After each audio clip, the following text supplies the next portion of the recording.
A Rússia aceitou a trégua pedida por Donald Trump e decidiu não atacar Kiev pelos próximos dias de frio extremo. Sobre esse assunto, vamos conversar com o professor de Relações Internacionais, especialista em política dos Estados Unidos, Carlos Gustavo Podio, a quem eu agradeço pela presença aqui no SBT News e peço mil desculpas pela demora ao chamá-lo, já que a gente teve aí um debate um pouco longo e também uma reportagem. Obrigado, viu, professor? Desculpe pela demora. Boa noite. Imagina, obrigado, Leandro. Boa noite, prazer conversar com você, quem nos assiste aí pelo SBT News. Professor, um acordo de paz mediado por Donald Trump estaria próximo de acontecer entre a Rússia e a Ucrânia ou não? Não é a primeira vez que a gente ouve essa história, né? A gente sabe que, primeiramente, um acordo de paz, né, ele não acontece apenas pela vontade de uma ou de outra pessoa, né? Ele tem que ser e tem que ser reflexo daquilo que é a realidade no campo de batalha.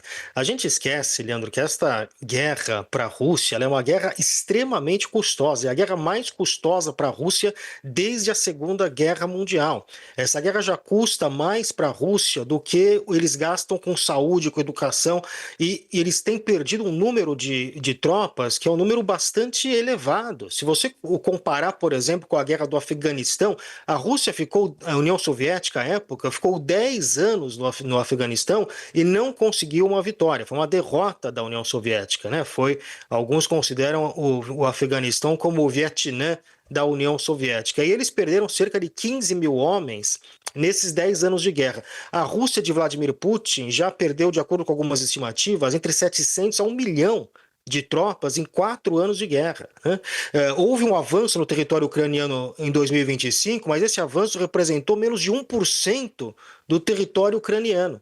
Então esta é uma guerra que tem sido muito custosa para a Rússia, né? E muita gente esquece de olhar este lado, né? A gente parece que está vendo que é uma guerra que só, de fato, claro, a Rússia é a grande potência, é um país muito mais armado do que a Ucrânia, e a Ucrânia é o país que está se defendendo nesta guerra. Agora, você chega a um acordo de paz que pode significar uma rendição. Uma rendição é um acordo de paz, né? Mas acho que dentro dessas condições, desses custos que a Ucrânia vem conseguindo impor à Rússia, é bem verdade que os custos muito altos para a Ucrânia, como são os custos para o país invadido, como foram os custos para o Vietnã, como foram os custos para o Afeganistão, esses países invadidos eles têm que absorver esses custos, mas é apenas com o tempo que eles conseguem levar que esses custos para a potência invasora não sejam mais superados, né? Que a potência não consiga mais sustentar esses custos e desista de continuar lutando. Esse é um pouco a esperança do ucraniano Zelensky. E agora, qualquer acordo de paz que aconteça nessas condições, com uma certa pressa, só para satisfazer o Donald Trump, não tem nenhuma garantia que vai ser um acordo sustentável, né?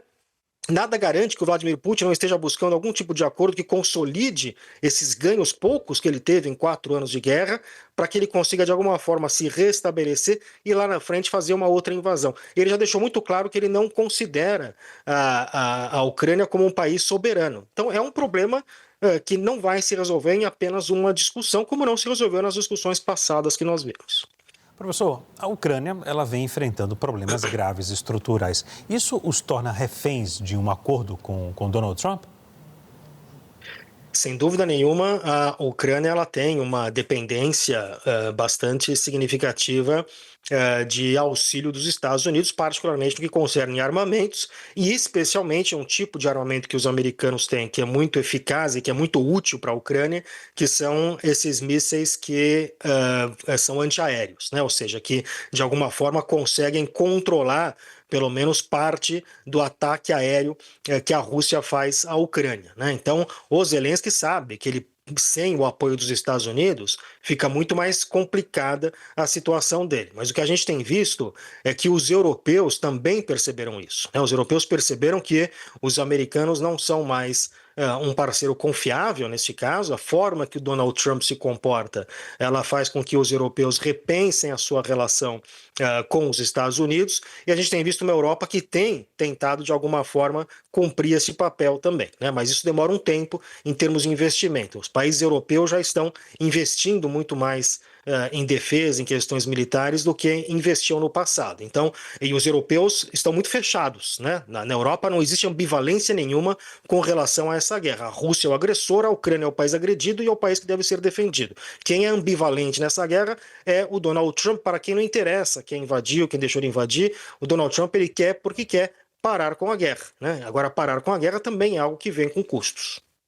Agora, professor, falando sobre a tensão entre os Estados Unidos e o Irã, né? O Irã se diz pronto para um acordo, mas, em contrapartida, Donald Trump disse que envia uma grande armada ao país. Como é que o senhor vê esse cenário lá entre os Estados Unidos e o Irã, hein?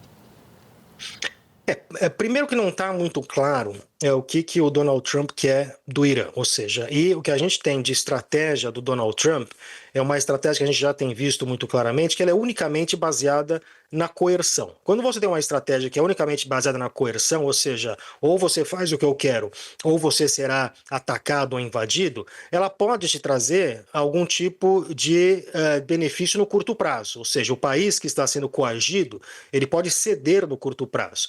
Mas essa estratégia de coerção, ela não resolve no longo prazo, ou seja, porque ou você tem que manter um sistema coercitivo constante, isso custa muito dinheiro, ou seja, os Estados Unidos não basta enviar agora um porta-aviões e ter uma armada lá na região e depois voltar, teria que ter uma presença forte e constante, eternamente pressionando o Irã para que eles sejam permanentemente coagidos, né? Isso tem um custo muito alto, porque o Donald Trump ele não acredita na diplomacia do consenso, ele não acredita em acordos multilaterais, por exemplo. Então, no caso do Irã em particular, seria muito importante, se você quer fazer algum tipo de acordo no que concerne ao programa nuclear iraniano, como você garante que os iranianos não estão desenvolvendo armas nucleares? Ora, você precisa de inspetores. Esses inspetores, eles normalmente são inspetores de agências internacionais ligadas à ONU. O Donald Trump é alguém, o governo Trump, que acha que a ONU ela é irrelevante. Os Estados Unidos se retiraram de uma série de órgãos das Nações Unidas e o Donald Trump ele tenta resolver tudo pela forma bilateral. Só que o horizonte de tempo do Donald Trump é apenas o seu próprio governo. Ou seja, se ele conseguir no governo dele dizer, olha, eu tive os ganhos nesse meu governo, mas aí vem um outro governo e as coisas mudaram, ele vai falar, é culpa do outro governo. Quando, na verdade, as soluções que o Donald Trump está colocando na mesa não são soluções permanentes de longo prazo, são soluções de curto prazo, né? Ele valoriza muito o espetáculo, ele valoriza muito o elemento que ele consegue ter uma atenção da mídia, né? E a gente não tem, a partir dessas ações do Trump, nenhum tipo de indicativo de o que ele está propondo é uma solução permanente para o problema, né? É novamente, uma arma de coerção apenas, que pode ter um ganho no curto prazo, mas que não garante uma negociação muito bem estruturada no longo prazo. Professor, o Irã representa ainda uma ameaça na questão do programa nuclear lá? Ou o Irã pode ser o principal cabeça, isso levando em conta outros países também? Porque lá atrás, os Estados Unidos conseguiam ainda ter uma relação para monitorar o que o Irã estava fazendo. Depois foi vetado, né?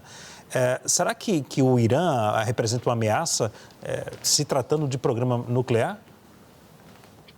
O Irã ele está claramente muito enfraquecido hoje, né? O Irã de hoje é um país muito mais enfraquecido do que era um ano atrás, né? Você teve esta guerra no ano passado, em que Israel praticamente obliterou as defesas aéreas iranianas. Os Estados Unidos, em seguida, fez um ataque muito forte na principal instalação nuclear iraniana. Então, sem dúvida nenhuma, é um país que está enfraquecido. Então, juntado a isso, não só apenas os ataques que foram feitos no ano passado, mas tem um isolamento também muito claro do ponto de vista dos grupos que o Irã patrocina, como, por exemplo, o Hezbollah, Hamas, os Houthis, são grupos que o Irã patrocina ao redor do Oriente Médio, né? Notadamente, em especial, o Hezbollah.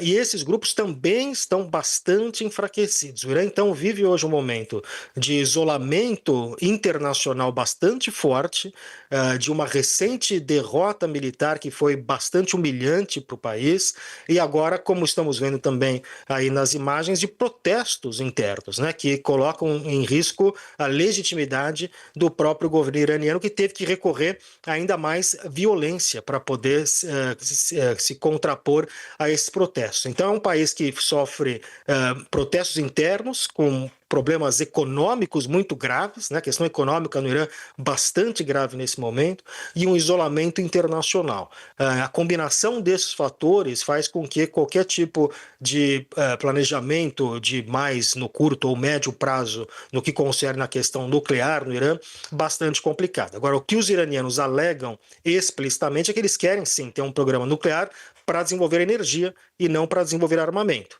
Repito, para que isso aconteça, se for este o caso, seria necessário algum tipo de acordo de longo prazo que envolvesse inspetores internacionais presentes no Irã, o que não parece estar aí no pacote que o Donald Trump está oferecendo para o país.